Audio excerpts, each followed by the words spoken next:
Your hosts are here, Sammie and Michelle. By the end of this podcast, you'll know them well. Adulting, navigating the journey of life. Careers to relationships, pain and strife. Put down the rule book, rethink the status quo.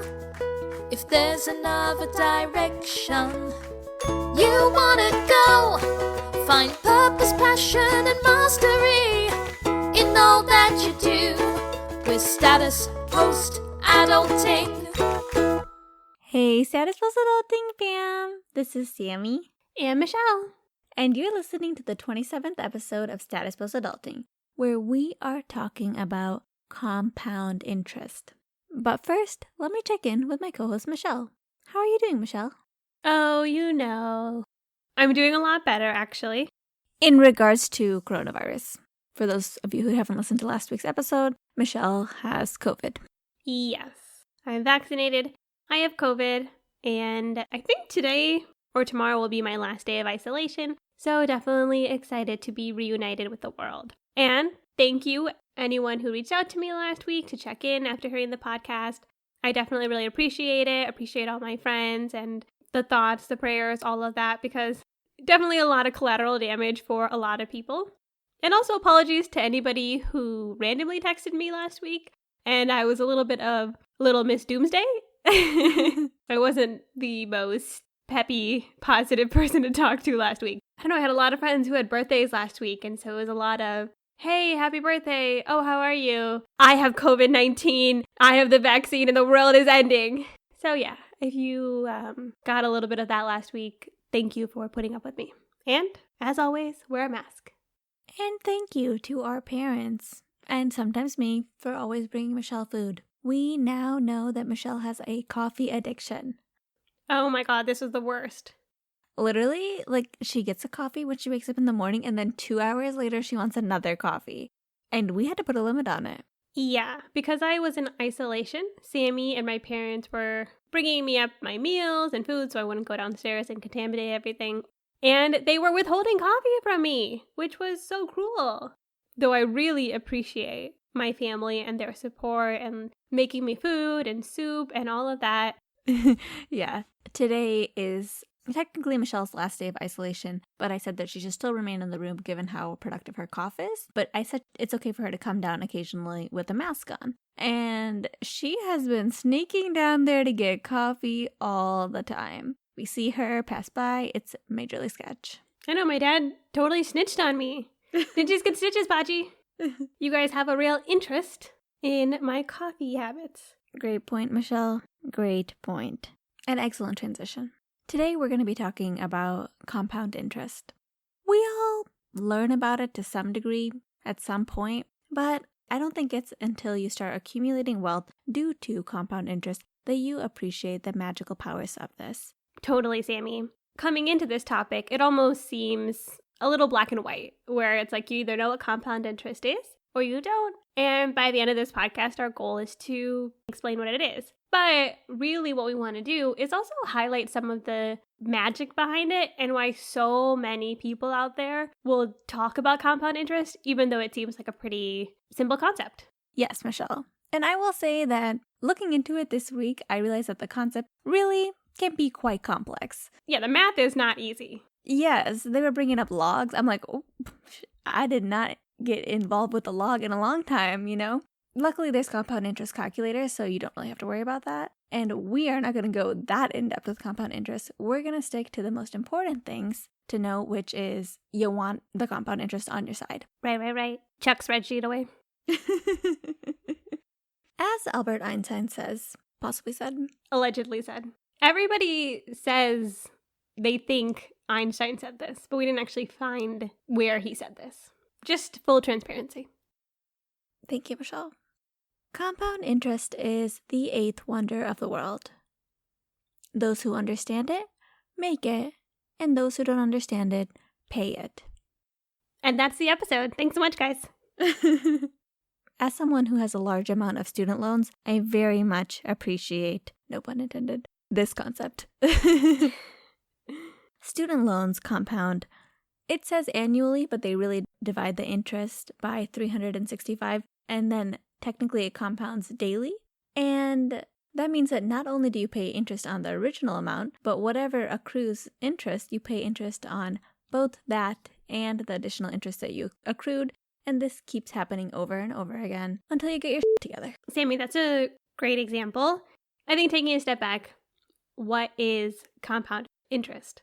Interest, in general, is the money that you receive from the money that you are saving or investing. So if you put $1,000 into the bank, a lot of banks have a small savings rate, and you will gain money from your money. If you invest in the stock market, you might be getting a return, and that's the interest that you're receiving. If I lend Sammie $100, I might say, hey, here's $100. I'm happy to lend it to you, but when you pay me back, you have to pay me back 5% interest, which means that she has to give me the $100 and the 5% on top of that. And that would be an example of simple interest, because I only have to pay on the $100 that you lent me. Let's say it was a 5% interest that compounds annually, and I didn't pay you the first year, and then I end up with a total of $105, then the next year I'm going to have to pay 5% of the $105, not just 5% of the $100. Exactly, Sammie. The biggest difference between, say, compound interest and simple interest is that percent interest rate is taken from not only the original amount, but also what you accrued in that, say, year or time period. So back to Sammie's example, if I lend her $100 and she doesn't pay me back the first year at all, then the next year she would owe me $105. If she still doesn't pay me back after that second year, she owes me 5% more of $105, not the original amount, $100. Exactly, Michelle. And the frequency at which things compound can vary. Yeah, Sammie, I have a really good example for this because I've mentioned in previous episodes, a lot of my financial strategy early on, longer than I like to admit, was just saving my money, which is good when I had an emergency account, but I didn't really know what to do after that, so I just kept saving and saving and saving. I looked it up, and my bank where I used to keep most of my savings had a wonderfully low 0.01% interest rate. 0.01%. If I just put $1,000 into my bank, after 5 years, I would have $1,000 and 50 cents. 50 cents. I'm so happy for you. To contrast that, if I had put that $1,000 in an index fund and was receiving the average of about 8% back by the end of 5 years, I would have $1,469.33. So almost a $500 difference. A huge difference. I gained 50 cents in the first example from my savings account. You said $1,000.50, and then the second one is $1,400. Yeah, basically. It's crazy. It's really crazy. And it gets crazier. And that's if I don't put any other money into it, that's just I put $1,000 and I don't touch it for 5 years. Exactly. Of course we have to keep some money a little bit more liquid than the stock market. That's why a savings account is a reasonable option. But if you're trying to grow your money, which most people are, it's not really a great idea to keep all your investments in a savings account. Exactly, Sammie. And in this case, I wasn't even using a high yield savings account. Like, I like this bank a lot because I've always had a positive customer service experience with them. But as soon as I started to learn about the difference between a savings rate of 0.01% versus some that are 1%, not great still, but obviously there's a big delta there. You make a great point, Michelle. I once heard YG, the rapper, say, "My Bank of America account got 6 figures." And I thought, oh, no, you don't. No, you don't put that in your... I know you probably have a lot of money, and 6 figures may not be a lot for him. That might be his 6-month emergency fund. That's why he's bragging. He's like, my emergency fund is 6 figures. I would still not put my emergency fund in a Bank of America account because you can at least get like 1 or 1.5% in a high yield savings account. Call me YG, I can help you. Right. Some people, when it comes to the stock market, they don't even like to call it compound interest because that's how fancy it is. They like to call it compounding returns because unlike a savings account where it has a regular amount of time where you get the interest, the stock market is kind of always active. When we give an estimated rate of return or an estimated interest rate, we're basing it on the average performance of the stock market over time. And typically that's around 8 to 10%. If you look at it just 1 year at a time, there's going to be some years, like the past year, where it'll be super high, like 36%. That's not going to happen forever. Who knows, maybe. But that may not happen forever. But overall, if you look from the beginning of the stock market to now, average is around 8 to 10%.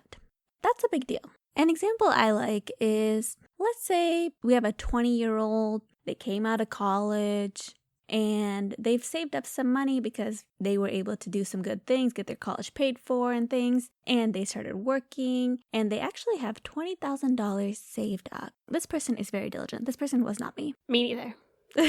They put $20,000 into the stock market. Then they kind of around. Whoa. This is a family-friendly podcast. Then they kind of F around. They're not really paying attention. They're not really focusing on their money. They're spending a lot.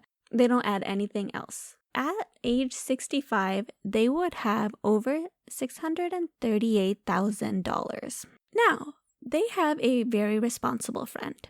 This responsible friend is diligent, he's a hard worker, could not invest $20,000 at age 20 because they were in school and on their way to med school. Go to med school, they come out at age 35 and they're like, you know what, I'm going to put $20,000 into the market. And not just that. From every year after that, they're like, I know I'm behind. I'm going to add $3,000 every single year to the stock market as well. At age 65, that person would have $541,000. That's right, they're still almost $100,000 behind the 20-year-old who just did a one-time $20,000 drop-in. Sammie, that's a great example for two reasons. One, you changed two major things, which is this person ended up putting in their money 15 years after the first. And two, they are consistently putting more money in. So not only is their money compounding, but they're putting more money into that bank and it's going to compound on compound on compound. However, the best thing that works for you is time when it comes to compound interest. Yes, time in the market is so important. And don't be discouraged if you're not the 21-year-old. We're not either. But the truth is, as soon as you decide that you want to start investing money in and you want to continue investing money into the stock market, it is really important to get on that. Start now. The best time to plant a tree was 100 years ago. The next best time, today. The best time to plant a tree was when you were 20 years old and you had come into $20,000. The second best time is today. You shouldn't have been planting a tree then. You should have been investing in the stock market. You can also plant a tree then too if you'd like. It's funny because it's so easy to be discouraged to hear if I had been putting money into literally anything that had interest at a younger age or into the market, I could be making so much more money. The truth is that if you get too weighed down by that mentality, you're not going to get started today, which is really what's most important. For yourself, if you have children, for anybody you know, if you get started sooner rather than later, you're already going to be on a better track than if you never made the change. That's a really great point, Michelle. Knowing about compound interest can help us in everyday life too. In fact, there's always opportunities for us to be smarter about our money every single day. For me, I always think about this example. There are some fancy scrubs that are being marketed to healthcare professionals by non-healthcare professionals, I'm sure, and they're about $100. And I think to myself, I could buy these scrubs because they look good, or I could continue wearing my free scrubs. This is why I keep a compound interest calculator on my phone, because I want to say to myself, instead of buying these scrubs, let's say I invest $100 every year until the average retirement age of 65. How much money would I have? Answer, over $17,000. Wow. That's right. Over $17,000 for scrubs that I didn't need because I got free scrubs. And I don't need scrubs being all up on me, hug me in places I don't need to be hugged. Wow, Sam, it's almost like you're hanging out the passenger side of your best friend's drive trying to holler. It's almost like those scrubs. I am hanging out the side of my best friend's bed, trying to holler, no, I don't want a scrub, okay? No, I do not want those scrubs. Okay, not gonna lie, I'm kind of shook that was $17,000. Yeah, Sammie, every time you put on those scrubs, that's a $17,000 pair of scrubs you're wearing. I'm gonna start telling people that now. These are $17,000 scrubs. Mm-hmm. I'm sure you'll continue to be a hit at the workplace. I'm sure all my coworkers will hate me. They're like, just let us buy the damn scrubs, Sammie. No, it's so true, Sam. I think this really comes back to being very clear on what's important to you. When your really trendy coworkers come to you and say, hey, guess what? We got new scrubs. It's in olive green. You have to think, okay, did I want this 10 minutes ago? Do I need this? And what is the opportunity cost? Happened to me last week, and they did look very cute, and they look very cute in them, but I had to say no. Sammie, in preparation for this, I was thinking too about people who are in different stages of their financial journey. A lot of people hear this and think, I don't have money, I don't have extra money to put to the side. I get it, compound interest, whatever. If you are truly in a season of scarcity, if you are at the beginning of your financial journey, if you are just trying to put together an emergency fund, those sort of things, pay off debt, I definitely encourage that. I did want to explore what it would look like if you wanted to start small. I think sometimes with examples, they'll use like $1,000, $10,000, whatever. So I wanted to take a look at what would happen if you invested $50 a month or $600 a year, because it's easier for me to do that with math. So if you did $600 a year, after 5 years at an average return of 8%, which is based off of the stock market in the United States, you would have about $4,000. And after 20 years, you would have $30,000. That would be if you're putting in $50 a month for 20 years. And then I did the same thing with $20. So about $240 a year. After 10 years, you would have just under $4,000. After 20 years, you would have $12,000. The crazy thing is, I was running these numbers and I was like, wow, if you just put in $20 into the market every month, you would still have so much money by the end. It was just eye-opening even for me to be able to look at that and say, a little bit goes a long way. Again, you might have competing priorities right now, but if you're somebody who you have the financial security, even if you want to start putting a little in, you will start to see the magic of compound interest. No, I love that example, Michelle. I love it because it's so true. The thing is, like, a lot of us know about compound interest when we start investing. That's part of the reason we are investing. But when you see the numbers and when you see your net worth go up, it's like almost incomprehensible. And I think part of it is because in the beginning, it's actually harder to make money, right? Like that first 100,000 is the hardest to make because that involves you contributing the most of your hard-earned dollars. But once you have 100, then $200,000 is much easier to make. You have the 100,000 that's gaining interest plus whatever you add. And then by the time you're beyond that, it's like you have $200,000 and that's earning interest. I think that's a really important reason to track your net worth.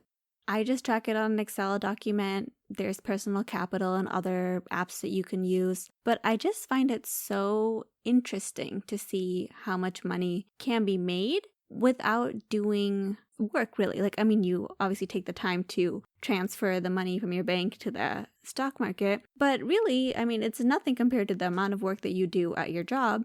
And yet, because of compound interest, you're able to make money without really doing anything. Sammie, that is the key thing. A lot of times when you are listening to things in the personal finance space or reading books about personal finance, what you'll hear is the importance of making your money work for you. And this is literally all they mean. Mm-hmm. They mean that if you put $100 into a vehicle that has a decent percent return, then your money will start to grow without you doing anything. You don't have to be grinding away at a 9 to 5. You can do it while you're sleeping. You can do it while you shower. Your money will just be working away for you. While you're earning income or doing whatever, living your best life, your money will be continuing to grow. It's not magic. It's not crazy. It's not finding something super sexy and different to invest in. It's really just the power of compound interest. Sammie, I think a really great example of this is I was recently reading about how Jeff Bezos' ex-wife is trying to give away her money that she got in the divorce, which is like billions of dollars. And even though she's given away billions of dollars, her net worth has increased. Imagine $1 billion. We looked at $10, we looked at $20, whatever. Mm-hmm. Imagine if you have $1 billion compounding, like freaking Peter Thiel and his IRA. They're literally making so much money doing nothing. Like, she can't give it away fast enough. That's insane. Yeah. God bless her for trying. If she needs help, I know a podcast that she can, put some money behind. Assuming, I don't know if our clientele of listeners are billionaires. If yes, please reach out. But maybe we don't have $1 billion. Maybe we only have $10, $1,000, $100,000, whatever it is. Do a little bit of research. See what bank is going to give you the highest yield return for your emergency fund. Validate what we're saying about index funds if you want to. Is the rate of return on index funds actually on average 8%? I actually didn't believe that at first. Michelle doubted me. I doubted Sam. It seemed high. Quite honestly. Go do some research. But remember, time is the number one thing you need for compound interest. And maybe that's 10 years for you. Maybe that's 20 years. Maybe you're a little baby listening to our podcast. Oh my God, if you're a little baby listening to our podcast, just start putting in money ASAP. I think there are babies that listen to our podcast, if I'm being honest. Like, while their mom's listening, while they're breastfeeding, they're listening. And the little baby's like, Mom, do you mind? You know what? I don't need the fancy diaper. Like, go off brand and put that money into my IRA because I don't know anything about babies. So that little baby's sitting there like, you know what? I'm sitting here taking my 15th nap of the day, but my money's making money for me.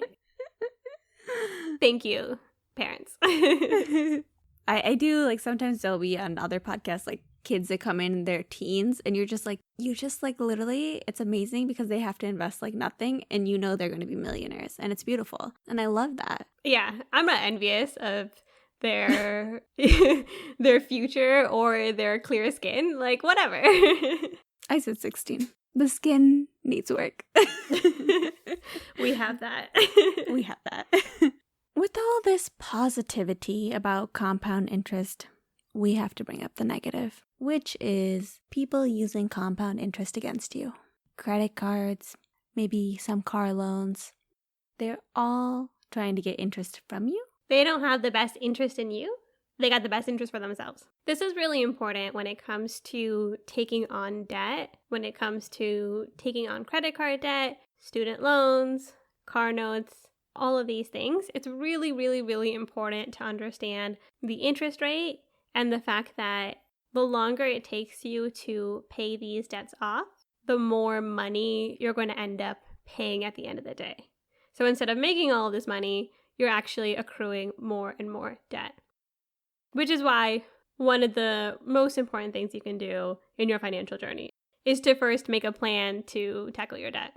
Yes, Michelle, exactly. Everybody's situation is different. Everybody's going to have a different opinion on how quickly debts need to be paid off versus investing and those kind of things. But that is the main reason that I think, regardless of which path you take, you definitely want to at least look at how much debt you have, what are the interest rates on those debts before making a decision to not focus on paying them down aggressively. Dave Ramsey says that having debt is a hair on fire situation, and it kind of is because it escalates quickly. Your hair is on fire, then your face is on fire.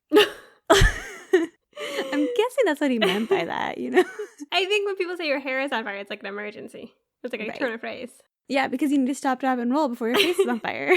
Yeah, I mean, I will say for sure, I remember my cousin, shout out Julie, said this to me when I was just hoarding my money, but I was not paying attention to paying off my student loan. And she made the genius point, which was that I was making less money on my savings. Remember that 50 cents that I made? I was making less money on my savings than I was accruing on my student loan debt. Like, it would just make sense to put that money and pay off the loans. Yeah, it makes sense to pay off the loan because that loan is getting bigger and bigger and my money is not growing. Yes, Michelle. And that's a thing I hear a lot of the time. People are like, well, student loan debt is a low interest debt. Let me tell you, it depends on your loans. And you don't have to pay it off so quickly.